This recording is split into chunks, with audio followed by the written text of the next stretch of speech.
By the time the grill starts rusting, the smell of smoke still makes Kayla cry. Terrell Johnson stands alone in the backyard of their small Garland home, fingertips resting on the cold metal spatula like it might burn him. The barbecue sits where he left it weeks ago, lid half open, grease hardened on the grate. Somewhere out on the main road, a police siren wails, distant but sharp. The sound knifes straight through the house. The patio door slides open. Kayla bolts outside in her pink socks, eyes wide, pupils blown. She wraps both arms around his leg and presses her face into his jeans. "Daddy, they're not coming back, right?" Her voice is tiny, already shaking.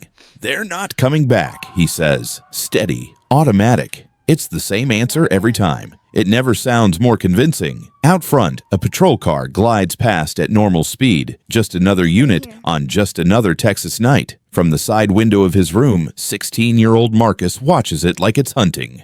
Jaw clenched, fists stuffed into the pocket of his hoodie, he tracks the cruiser until the taillights disappear. Inside, Sarah pulls the living room curtain shut a little too fast when the red and blue reflection brushes the glass. Her laptop glows on the coffee table, a forest of open tabs frozen mid-scroll. Civil rights attorneys Dallas. How to file a complaint. What is qualified immunity? A paused video of her husband in handcuffs, face calm while the caption screams, "Drug dealer dad." She has watched that clip enough times to know every frame and still cannot make the man on the screen match the man who hums old R&B while he marinates ribs. The first time they tried, she woke the whole house with a scream so raw the neighbors came running. Now she curls herself into the crook between her parents, one small hand on Terrell's arm like she is making sure he is still there and not inside the back of a squad car again. At school, Marcus stopped explaining. The first week, he tried to tell them about the mistake, about the neighbor's recording, about how his dad does not even drink on weekends. Then somebody made a meme out of a freeze frame, pasted a blunt into his father's hand, and sent it around with the caption, "Your plug lives in my cul-de-sac." The next kid who laughed left the hallway with a bloody lip and a threat of suspension. Marcus sits in the assistant principal's office now as often as he sits in algebra. At the grocery store, the fallout feels quieter but sharper. Mrs. Bennett from 2 doors down suddenly cannot remember his name at the checkout line. The young couple from across the street goes out of their way to say hi, overcompensating with bright smiles and 2 loud hellos. Every gesture feels like a label half peeled off a jar. The sticker is gone, but the glue remains. Terrell used to move through the world like a man who understood its rules. 20 years of service taught him where the lines were, who gave orders, who followed them. He briefed generals, commanded operators, called air support into places most Americans will never see on a map. He wore a uniform that made strangers thank him at airports. None of that stopped 3 local cops from throwing him against his own truck while his children watched. Kayla shifts her weight and looks up at him, cheeks damp. "Why did they take you if you didn't do anything wrong?" He opens his mouth, closes it again. There are answers he gave men under fire, simple and clean. This is not one of them. "Sometimes," he says slowly, "people with power get things wrong." She frowns. "But they had badges." He feels the guilt sit heavier on his chest, something worse than any ruck he ever humped through the Afghan mountains. Not because they arrested him, he has been shot at, shelled, pinned down. His body understands danger. This is different. This is his daughter, learning that the people he told her to run toward if she ever got lost might be the same people who slammed her father into the hood of his own truck. And he stood there in handcuffs, quiet, choosing not to fight back because the only battlefield that mattered in that moment was the one inside her eyes. From the living room, Sarah's phone buzzes again. Another email about ongoing investigation. Another ignored message from the detective who swore he was just doing his job. The browser pings. One of the tabs refreshes on its own. A new comment appears under the video from that night. "Should have locked him up years ago." She shuts the laptop. The glow lingers on her face a second longer before the room darkens. The doorbell rings. Kayla flinches so hard she almost trips. Marcus is already halfway down the hallway, shoulders squared, every step full of a 16-year-old's raw, unfiltered anger. "Marcus, stop!" Sarah calls, but her voice catches. Terrell gently pries Kayla from his leg and hands her toward the doorway. "Stay with Mom." He wipes his palm once on his jeans, an old habit from before a firefight, and crosses the living room. Through the frosted glass beside the door, he catches the outline of a patrol car parked at the curb, light bar dark, but unmistakable. His hand hovers on the knob for a heartbeat longer than it should. When he finally pulls the door open, the porch light spills onto a Navy uniform and a Dallas PD badge. Officer Amanda Wilson stands there, hat in one hand, the other curling around a manila folder. "Colonel Johnson," she says quietly, like the rank tastes strange on her tongue.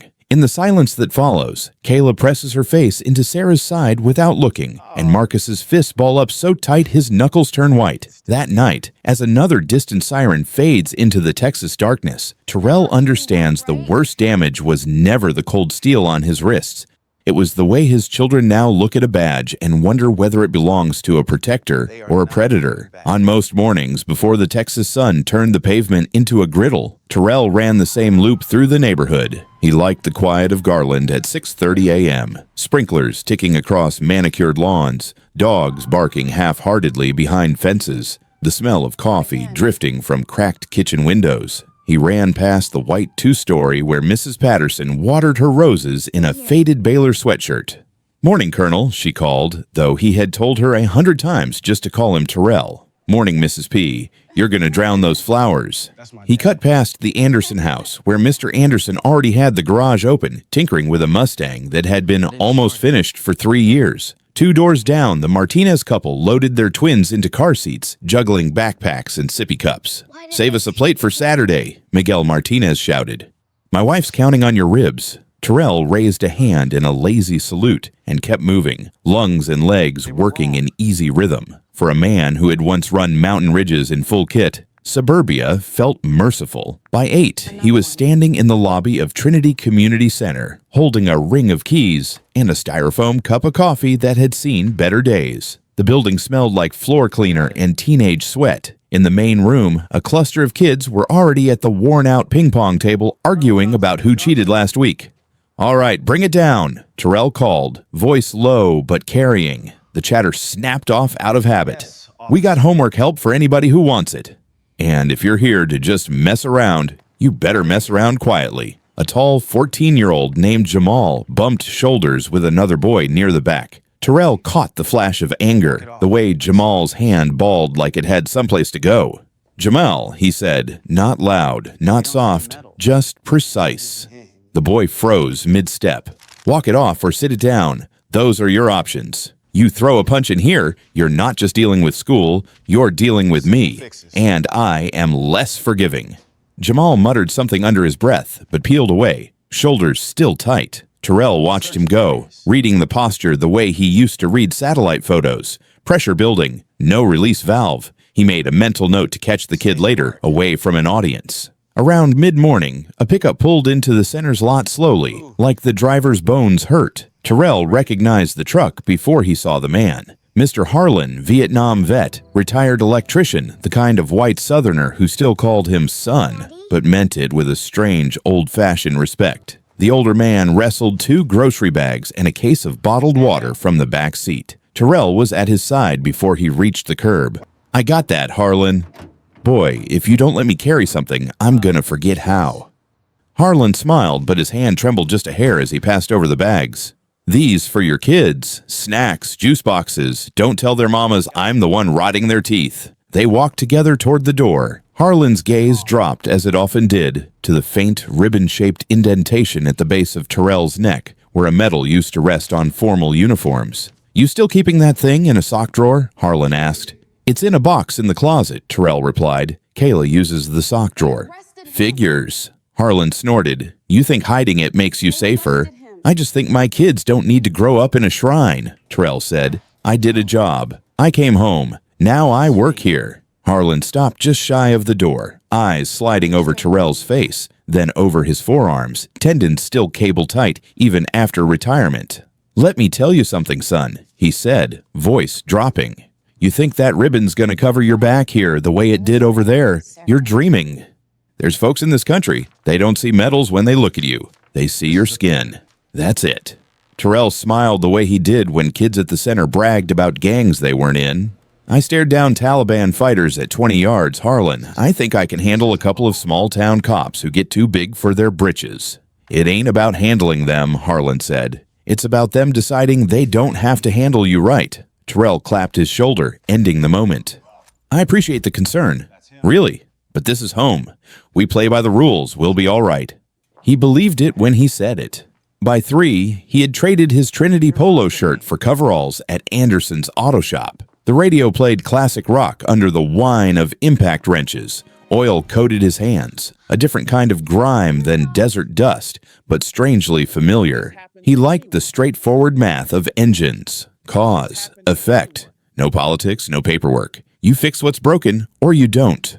Late afternoon, he pulled into his own driveway, grocery bags on the passenger seat. Inside the house, the Johnson evening machine was already in motion. Kayla's backpack exploded across the hallway. Marcus sat at the kitchen table, laptop open, AirPods in, face hardened in that half-bored, half-watching way teenage boys had. Sarah stood at the counter sorting mail into neat piles. Bills, junk, a bright postcard from some personal injury lawyer. She slid that one straight into the trash. How'd it go at the center, she asked.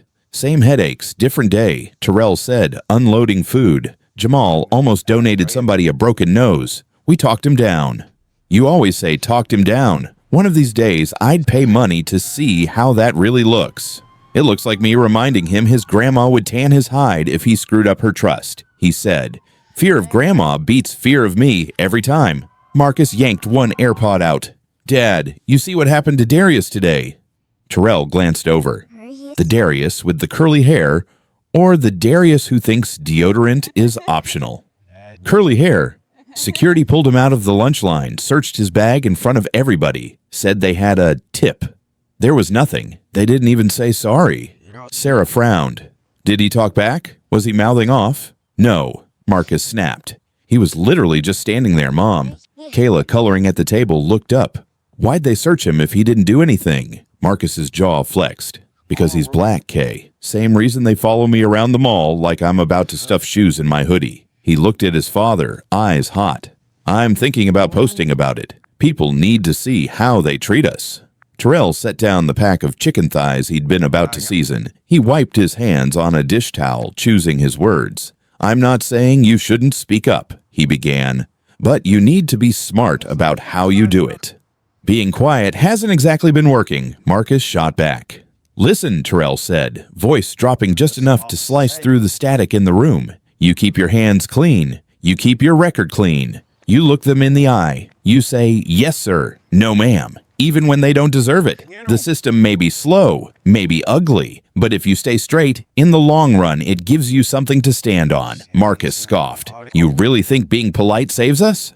I think blowing up in the wrong moment can ruin your life, Terrell said. You control what you can control. Let the process do the rest. Sarah watched him carefully, elbows on the counter. Pride tugged one corner of her mouth upward. Worry dragged the other down. Not everybody gets the same process, Terrell, she said quietly.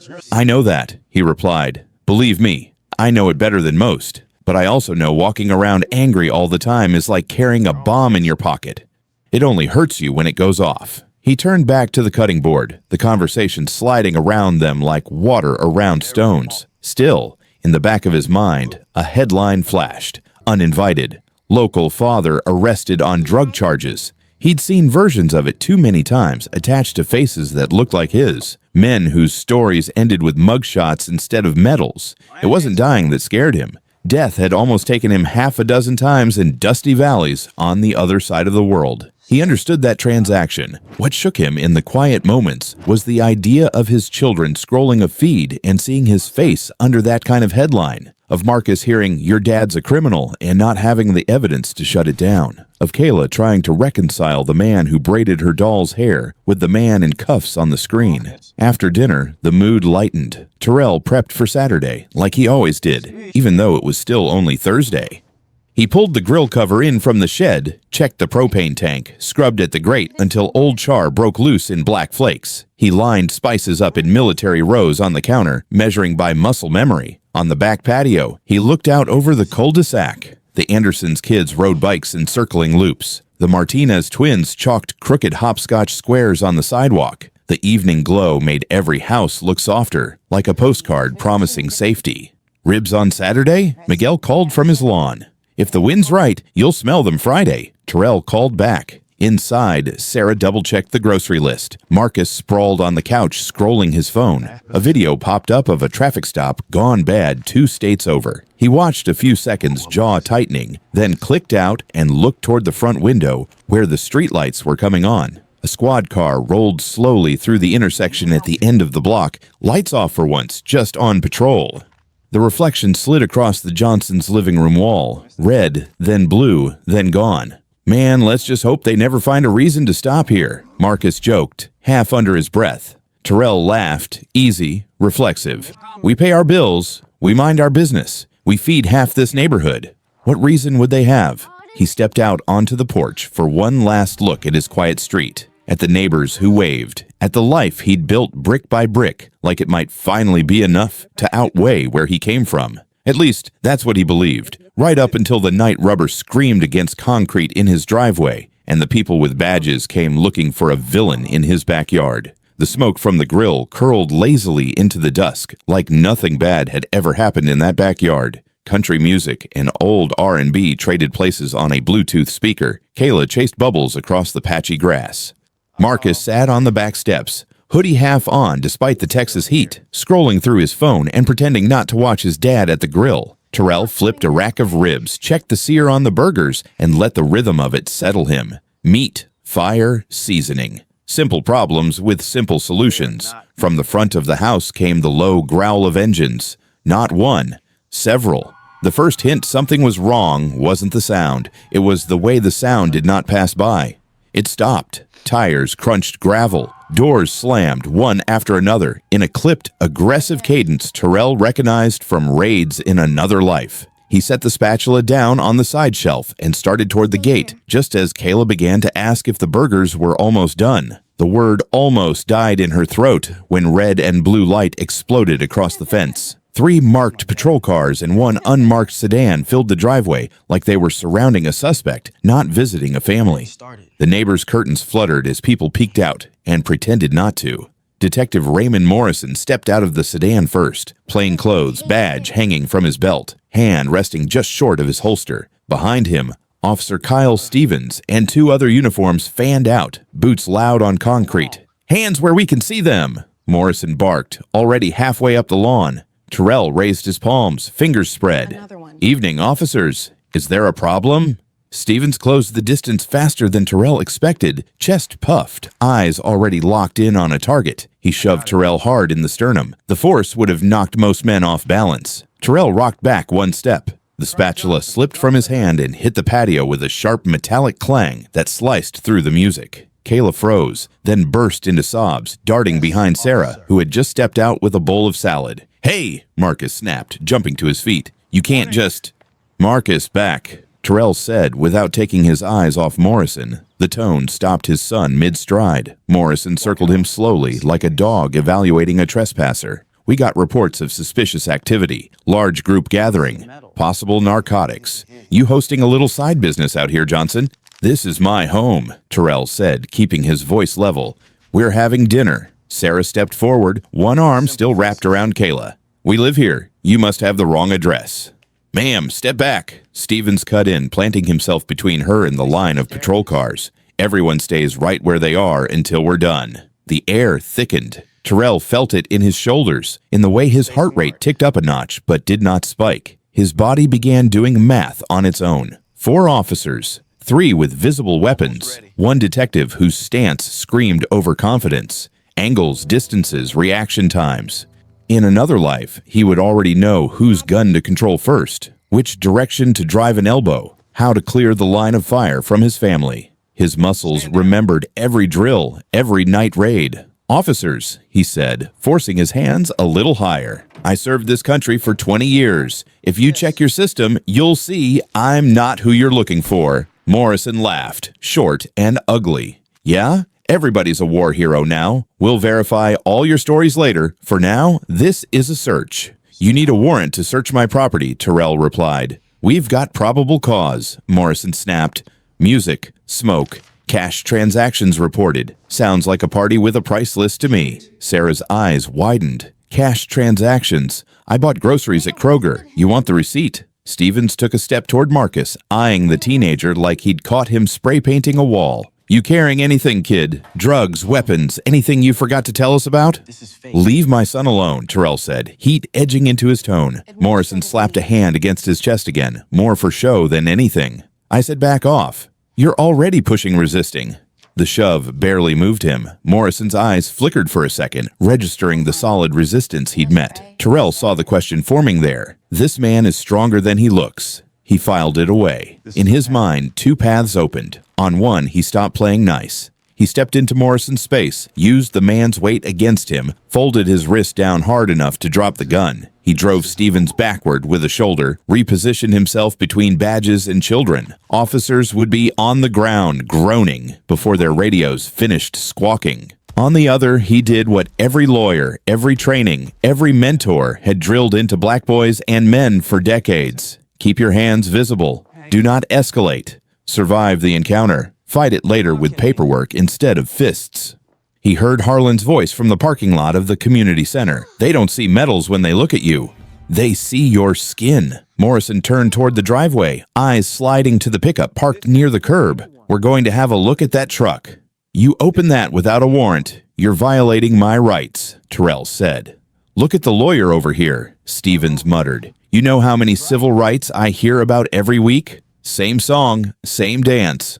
Morrison popped the tailgate like he owned it. He rummaged through the toolbox with exaggerated care, hands moving too confidently, too quickly. Terrell watched the slight hitch in his shoulder as he reached behind the spare tire, a move that did not match someone genuinely searching. He had seen this move before, in burned-out villages overseas, when corrupt local cops planted weapons in homes before dragging men away as insurgents. Different flag on the sleeve, same rot underneath. Got something, Morrison called, voice loud enough for the neighbors now peeking over fences. He emerged holding a small plastic bag with white powder, pinched between thumb and forefinger like it offended him. Well, what do we have here? Kayla's sobbing turned into sharp, hiccuping breaths. Sarah's hand flew to her mouth. That is not mine, Terrell said. The words came out so flat they might as well have been printed on paper. They all say it's not theirs, Stevens replied. Lady, looks like your husband's been lying to you for a long time. Kayla wrenched free of Sarah and stumbled forward, eyes wild. Daddy didn't do anything. Stop saying that. Marcus lunged with her, shoulders bunching, one hand curling like he might grab Morrison by the collar and rip him away from the truck. For a split second, Terrell's instincts screamed at him to move, to put himself between his son and the gun on Stevens's hip, to end this whole farce in one controlled explosion of violence. Marcus, stand down. His voice cracked across the yard, sharper than any shout he'd used on a battlefield. Eyes on me. Marcus froze, chest heaving, angry tears brightening his eyes. We survived this by staying calm, Terrell said, quieter now, but no less firm. You hear me? That's how we win. That's cute, Morrison said, sliding the bag into an evidence envelope. Teaching your kids to obey the law while you're slinging powder out of your truck. Cold steel cuffs appeared in his hand. He stepped in close, the smell of coffee and stale cigarettes filling Terrell's nose. Terrell Johnson, you're under arrest for possession of controlled substances with intent to distribute. Sarah's voice broke. Raymond, you cannot be serious. In front of our children. Morrison ignored her. Turn around, hands behind your back. Terrell met his wife's eyes over Morrison's shoulder. In hers, he saw terror and a question she did not yet know how to ask. Why aren't you fighting this? Why are you letting them do this to you? He thought of Marcus seeing him slam to the ground, of Kayla watching a tangle of bodies, of one flinch, one twitch being read as reaching for a weapon. He thought of headlines that did not come with second chances. He turned around. The cuffs clicked tighter than they needed to. Metal bit into skin. Stevens pushed his head down as they walked him toward the waiting squad car, harder than necessary, testing for resistance that never came. Daddy, Kayla screamed. Daddy, tell them. Tell them you're a hero. The word hit him like a round to the chest. He did not tell them. He did not shout about Delta Force or classified operations or the metal in the box in his closet. He did not call the numbers he knew would bring men and women from Washington into this cul-de-sac before the ribs even cooled. He stayed silent. He chose, in that moment, to believe the system he had defended with his life would give him a chance to clear his name without burning everything down around his family. The door of the squad car swung open. Stevens shoved him inside with all the care of loading cargo. The interior smelled like sweat and old fear. The door slammed behind him, the sound echoing in his ears like a blast. As the car pulled away, he twisted enough to see through the rear window. Sarah stood in the driveway, arms wrapped around Kayla, shoulders shaking. Marcus strained against Stevens' grip, fury and helplessness warring on his face. The cuffs dug deeper as the cruiser rolled toward the main road. In his head, an instructor's voice from years ago whispered the rule that had kept him alive. Do not escalate. Live to fight the right battle. For the first time in a long time, doubt slid in beside the discipline, cold and persistent. What if this time he had chosen the wrong battlefield entirely? The fluorescent lights in the booking room were the kind that made everyone look guilty. Terrell stood where they told him to stand, back flat against the smudged white wall, wrists cuffed in front now instead of behind. The camera on the metal stand clicked as Morrison adjusted the angle. Look straight ahead, the desk sergeant said without looking up from his paperwork. Years of promotion boards and official photos had trained him how to square his shoulders, how to meet a lens like it was a man's eyes. He did it now out of habit, not pride. Relax your face, Morrison muttered. You're not interviewing for a job. It's a mugshot, hero. The flash popped. In another room, a printer hummed to life, spitting out the first copy of the newest drug dealer in Dallas County. They uncuffed him long enough to roll each fingertip in black ink and press it to the card. Name, date of birth, social security number. The numbers felt strange in his mouth, like he was reciting someone else's life. Stevens dumped the contents of his pockets onto a gray plastic tray. Wallet, keys, a pocket knife dull from years of opening boxes instead of cutting throats. A folded sheet of paper creased from being carried too long. What's this? Stevens asked, already unfolding it. Kayla's, Terrell said, from school.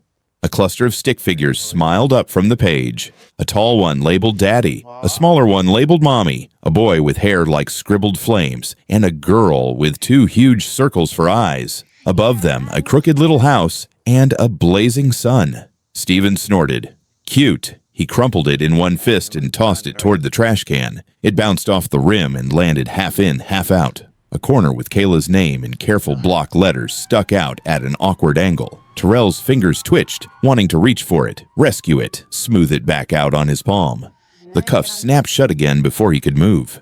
Sit, Morrison said, pushing him toward a hard plastic chair against the wall. You'll get your phone call eventually. Maybe you can ask Santa for a new drawing. Through the glass panel in the door, another officer watched. Amanda Wilson's expression gave nothing away, but her gaze lingered on the crumpled paper by the trash, then drifted back to Terrell's posture. Even in cuffs, he sat like he was on a transport plane, boots planted, spine straight, breathing controlled. Most men sagged when the reality hit. He looked like someone waiting out turbulence. She'd seen that before, overseas. At the Johnson house, chaos had settled into a shaky kind of stillness. Sarah sat on the edge of the couch with the cordless phone pressed to her ear, fingers white around the receiver. David, I don't know what to do, she whispered. They just showed up. They shoved him. Said they found drugs in his truck. On the other end, David Johnson's voice came through tinny and outraged from his apartment across town. That's insane. Terrell doesn't even take Advil unless a doctor orders it. Did you get names? Badge numbers? Detective Morrison, Officer Stevens, she said. There were others. Everything happened so fast. I'm coming over, David said. Don't talk to anybody without a lawyer, you hear me? I'll start calling around. When Sarah hung up, the house felt too quiet. Out the front window, the last patrol car rolled away, leaving behind tire marks like scars on the driveway. In the street, neighbors still hovered in little clusters. Mrs. Patterson stood on her lawn, phone in hand, tears streaking her cheeks. Across the way, Mr. Anderson had his own phone out, still recording even though there was nothing left to film but empty asphalt. 2 doors down, a man Sarah barely knew shook his head to his wife. I always had a feeling, he said, not bothering to lower his voice. He was too calm. Guys like that are hiding something. Sarah closed the curtain before she heard her own breath turn into a sob. That night, videos from the scene went up before Terrell's mugshot even hit the system. One clip caught the moment Marcus lunged forward, shouting, "Leave my dad alone," before Wilson's arm locked around his chest. By morning, the clip had made its way to the hallways of South Garland High. Someone slowed it down and added dramatic music. Someone else captioned it, "Future Felon Energy." Marcus saw it for the first time when a boy in his biology class snickered and turned his phone just enough for him to catch the screen. "That you, bro?" the boy asked. "Didn't know your dad was the plug." The laughter around the lab table was low and ugly. Marcus's chair screeched back. His fist connected with something soft. The next thing he knew, he was in the assistant principal's office staring at a poster about conflict resolution. At Trinity Community Center, the fallout took a different form. The director opened her email and found 3 messages from concerned parents. "I heard one of your staff was arrested on drug charges. Is it true the man who mentors the boys is dealing? Until this is cleared up, I don't feel comfortable sending my son." By noon, she had no choice. She called Sarah with a voice full of apology and HR language. "Until the investigation is resolved, we have to place Terrell on administrative leave. It's just policy." Anderson's auto shop called next. "Man, I know it's probably a mistake," Mr. Anderson said, sounding genuinely sorry. "But my insurance guy saw the news. He's freaking out. Let's just hit pause until this legal stuff shakes out. All right?" By the time the sun went down again, the man who spent his days keeping other people's kids out of trouble had been quietly removed from every place he tried to help. Back at the station, Wilson watched Morrison work through the paperwork like he was filling in a crossword puzzle. He wrote suspected narcotics, possible distribution, resisted verbal commands, with the confidence of someone ordering off a menu he'd memorized. On the evidence table, the baggie with the white powder sat under a label bearing Terrell's name. Morrison had logged it with gloved hands, but Wilson had seen him before his show started, fingers bare as he palmed the same size baggie near his unmarked car. She told herself she might be misremembering. That fatigue or bias or something else was playing tricks on her, but in her gut, a knot tightened. This wasn't the first time. 3 other arrests in the last month, all in neighborhoods like this, all with suspects who looked more like Terrell than Morrison. Same story, same anonymous tip, same conveniently discovered stash. She caught Stevens in the hallway as he grabbed a coffee. "Busy night," he said, grinning. "We're cleaning up this city, one dealer at a time." "You actually see where the drugs came from?" she asked lightly. "What, you writing a report on my technique?" he shot back. "Relax, Wilson, you were there. You saw the bag in the truck." She had seen the bag in the truck. She hadn't seen it before Morrison's arm disappeared behind the spare tire. She went back to the booking room. Terrell sat on the bench, cuffs off now, hands resting loosely on his knees. His head was tipped back against the wall, eyes fixed on a crack in the stained ceiling. She opened the door, stepped inside, and closed it gently behind her. "They process you okay?" she asked. "As okay as it gets," he said. His voice was even, but up close she could see the faint half-moon indentations ringing his wrists. She glanced toward the trash can. The crumpled edge of Kayla's drawing still stuck out like a hand begging for help. On her way out, she stooped and picked it up. She smoothed it once against her thigh, then folded it carefully and slipped it into her pocket. There was something wrong here. Deeply wrong. The kind of wrong that did not stay contained in a single arrest report, but to say it aloud to anyone who mattered would mean accusing the people she rode with every night. It would mean putting a target on her own back inside the only family she had left in uniform. "Everything all right, Wilson?" Morrison's voice called from down the hall. She forced her features into neutral. "Yeah, just finishing up the paperwork." Across town, Sarah lay in bed with both children pressed against her. Kayla's eyelashes were still wet. Every few minutes, her small body jerked, chasing nightmares Sarah could not see. Marcus stared at the glow-in-the-dark stars on his ceiling, earphones in but no music playing. His hands moved restlessly over his phone screen, writing and deleting the same sentence for a post that never quite made it to share. "My dad is not who they say he is." In the holding cell, Terrell shifted on the narrow bench, the cold seeping into his spine. The concrete ceiling above him was blotched with old leaks and new neglect. He counted each stain the way he used to count seconds to time artillery. The first wave of damage had already broken. Jobs gone. Reputation stained. Neighbors divided into those who believed and those who always had a feeling. Somewhere on a server, his mugshot now lived beside men who had earned their charges. He closed his eyes and saw not the firefights he'd survived, not the missions that won him a medal, but his daughter's face as the door of the squad car closed. For the first time in decades, the man who once led special operators into impossible situations lay still and wondered how you defend a name in a war where the first casualty is always the truth. The first time Sarah met their lawyer, she was so tired she could barely remember how to spell her own last name.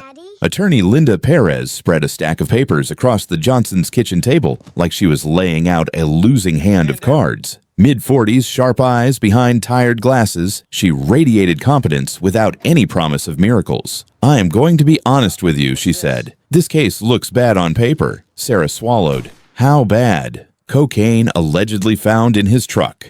3 officers signed off on the report. They are already using phrases like intent to distribute. Linda tapped a paragraph. "To a judge who does not know your husband, that reads ugly." David paced behind them, hands on his hips. "But it is a lie. That has to matter."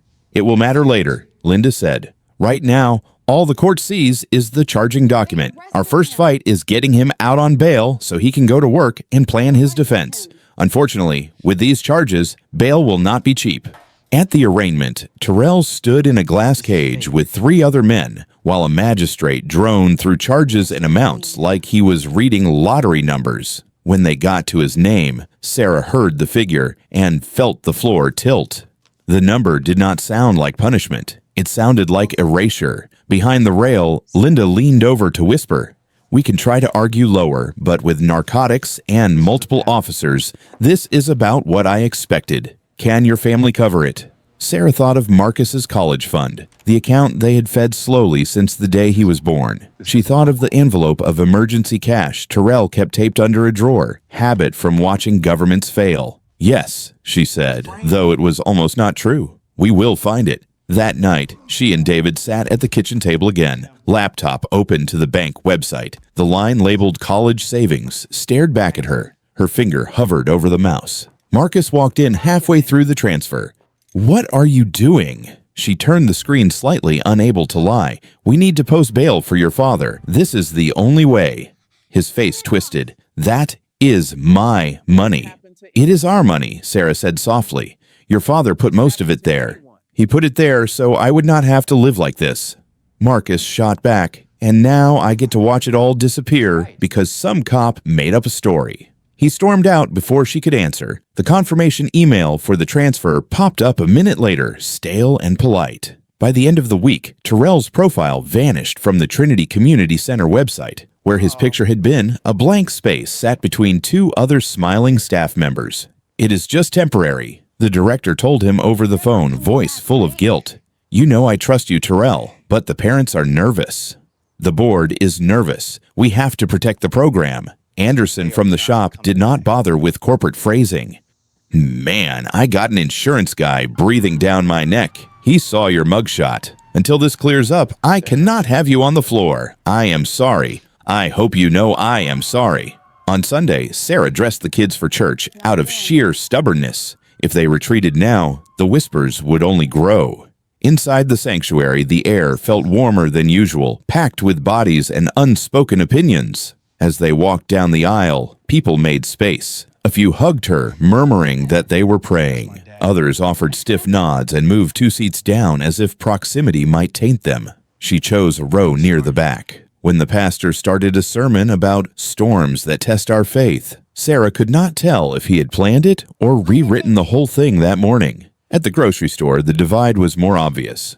Some neighbors came up to her, squeezing her hand, insisting they knew Terrell would never. Others spotted her in an aisle and suddenly discovered they needed something 3 shelves over. Their carts pivoted away with clumsy urgency. The isolation seeped into the kids too. Marcus's fear about his father hardened into something sharper. One night, a few days after Terrell came home on bail, Marcus cornered him in the hallway. The plastic band of the ankle monitor peeked from under Terrell's sweatpants as he moved.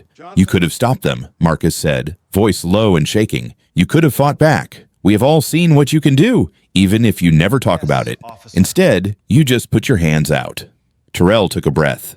"If I had fought back, we might not be having this conversation at all. We might be picking out caskets." "So what?" Marcus snapped. "We just bow down and hope the system gives us a gold star for being polite." "I'm trying to keep you and your sister alive," Terrell said. There was an edge in his voice now, exhaustion masking as anger. "Sometimes that means swallowing your pride."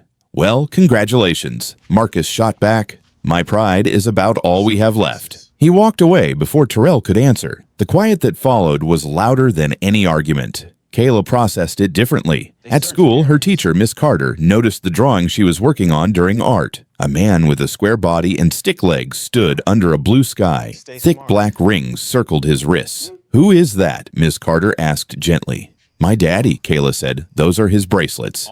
It took Sarah a moment in the small guidance office to realize bracelets meant handcuffs. The drawing lay on the table between them, the chains between her husband's wrists rendered in careful, dark strokes. "We just wanted to check in," the counselor said. "Sometimes kids will act things out if they do not have words."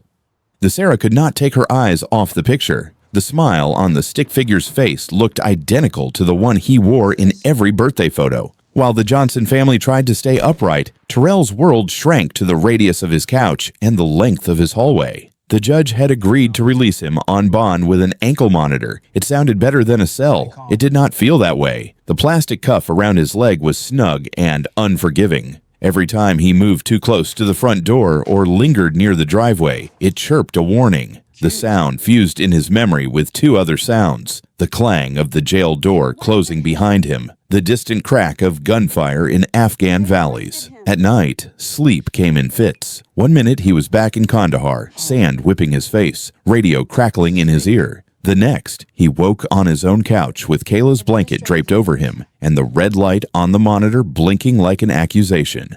In the bathroom mirror, he watched the man staring back at him slowly change. The shoulders were the same, the jaw still set, but something in the eyes had shifted. Less certainty, more calculation. He replayed every moment of the arrest, every word he had said that night in his driveway. The lawyers called it a narrative, as if you could rewrite reality with better adjectives. He thought of the years he had given the Army, of the clearance levels and covert briefings, and the night a president whose name he could not repeat in this case had shaken his hand. "I trusted the system," he thought. "I believed that if I walked straight, it would walk straight with me." And now, because of one crooked report from a detective with a smirk, those 2 decades were nothing more than a footnote in his file. At the station, Amanda Wilson sat at her desk long after most of the day shift had clocked out. The glow from her computer screen lit her face in shades of blue and gray.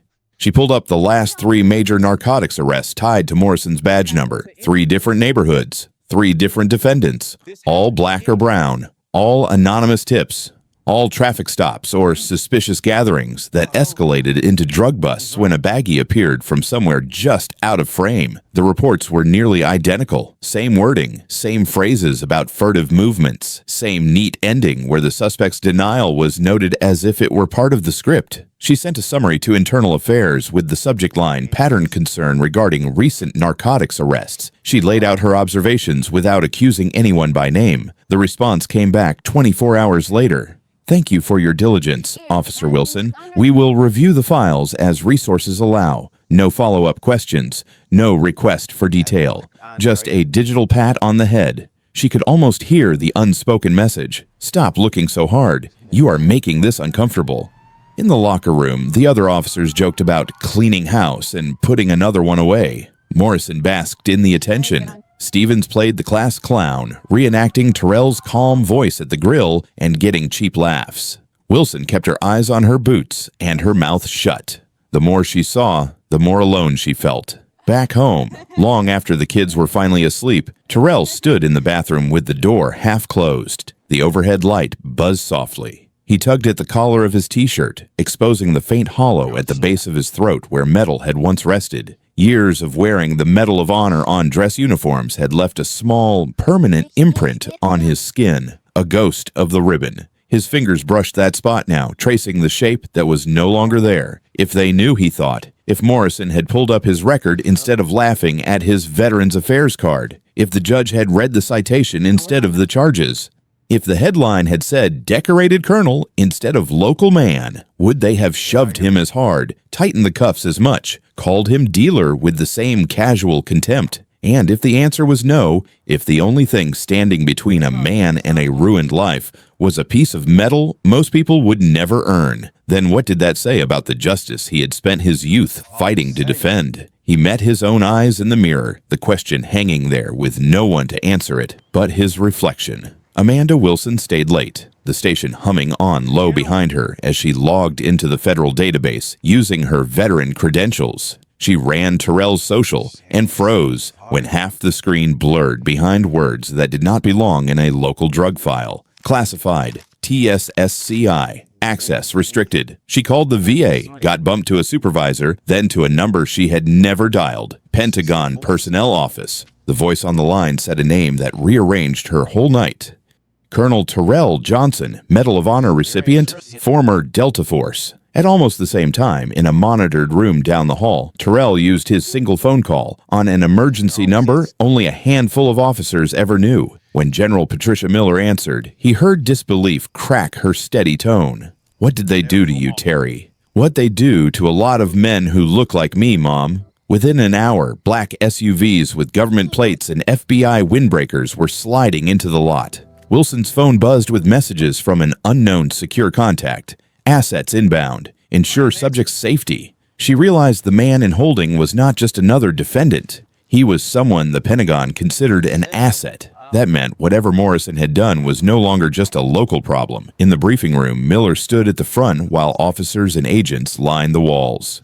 On the screen behind her, helmet cam footage from Afghanistan showed a younger Terrell running through fire to pull wounded men to safety. Another clip showed a White House ceremony, a president hanging blue ribbon and gold star around his neck, while a citation for conspicuous gallantry was read. Wilson's mind snapped back to that first night in the yard, the way Terrell had positioned his body between guns and children, his posture at the grill, even under pressure, his calm talk about chain of command. All the small details her own years in uniform had noticed, but not fully understood. The chill that went through her was not just awe, it was horror at how close she had come to standing fully with Morrison.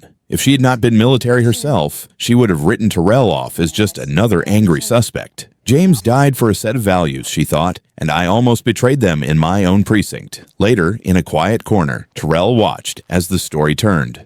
Miller's people laid out proof. Not just of his service, but of Morrison's pattern. Surveillance from that night, from other stops, from the moment a gloved hand slid the cocaine into his truck. Federal agents whispered about charges, liability, headlines. His stomach did not unclench with the others. Relief came wrapped in something heavier. All of this, he realized, was happening because he was the right kind of victim on paper. A colonel, a hero, a man whose name could get Pentagon cars on local asphalt. If he had been a warehouse worker with a record instead of a clearance. If there were no battlefield footage and no White House photographs, would anyone in this room care that a detective planted a bag of powder and nearly erased his life? On the big screen, the final video froze on Morrison's face as he tucked the drugs into the truck bed, unaware that hidden cameras were watching. His easy swagger looked small under fluorescent lights and federal eyes. Across the room, no one was looking at Terrell except Wilson. She saw no gloating there, no hunger for payback, only a tired grief for himself and for all the stories like his that would never have a general walk through their front door. They took Morrison out the same side door he had once dragged Terrell through. This time, it was FBI jackets filling the hallway, not patrol blues. Morrison's wrists were pinned behind his back, metal biting into his skin. Stevens walked beside him, pale, mouth tight. "You have the right to remain silent," the agent recited, voice even. "Anything you say can and will be used against you in a court of law." Morrison let out a bitter laugh. "You mocking me?" "No," the agent said. "Just doing it right." Phones were already out. Officers recorded from doorways, civilians from the lobby. Someone would slow the footage down later, add the same heavy music they'd once put under Marcus's shout. "You are under arrest for federal civil rights violations, falsifying evidence, perjury, and discriminatory policing practices," another agent added as they reached the cruiser. "You understand these charges." Morrison's jaw clenched. The back door of the squad car opened. For a second, he hesitated, staring at the seat he'd sent so many men into. Then a hand on his head guided him down. The door slammed. Cameras caught his reflection in the glass, small and distorted. It felt, for some watching, like justice. For the Johnsons, it felt like a beginning, not an end. Kayla sat on the living room rug with her dolls a week later, a cartoon on low in the background, a commercial break cut to a news teaser, flashes of squad cars, lights spinning. Without warning, she dropped the doll and scrambled into Sarah's lap, fingers digging into her arm. "Turn it off," she gasped. "Please, Mommy, turn it off." Sarah fumbled for the remote, thumb shaking. When the screen went black, Kayla's breathing stayed shallow, little chest rising too fast. "It is just TV, baby," Sarah whispered into her hair. "They cannot come through the TV." "They took Daddy when the lights were on," Kayla said. "They can go anywhere." Marcus pretended not to hear from the kitchen table. His laptop screen glowed with search results, civil rights law programs, pre-law tracks, scholarships. When Terrell came in, Marcus closed the screen halfway, leaving his future half hidden. "You still thinking engineering?" Terrell asked, pouring himself coffee. "I am thinking about learning how to sue people," Marcus replied. The joke did not reach his eyes. "Somebody's got to." There was a weight under his words that had not been there before, a quiet resolve braided with a slow-burning anger he did not bother to hide. City Hall was packed on the night of the public hearing. Reporters took up the first 2 rows, cameras ready.